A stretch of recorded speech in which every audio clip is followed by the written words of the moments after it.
Dinas Lingkungan Hidup atau DLH Kota Bima mengambil sampel air laut yang diduga tercemar limbah di depan depo Pertamina Bima.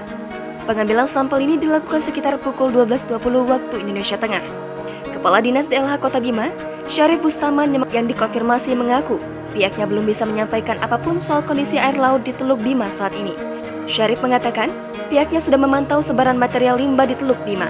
Secara kasat mata, limbah ini semacam jelly foam, namun kandungannya masih harus diuji. Untuk hasil sampel air laut dan jelly foam ini akan dibawa ke laboratorium di Mataram untuk diteliti.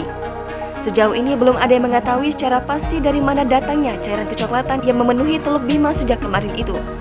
Namun, seorang warga mengatakan yang terjadi di Teluk Bima saat ini namanya sea snout atau lendir laut dan biasa juga disebut ingus laut.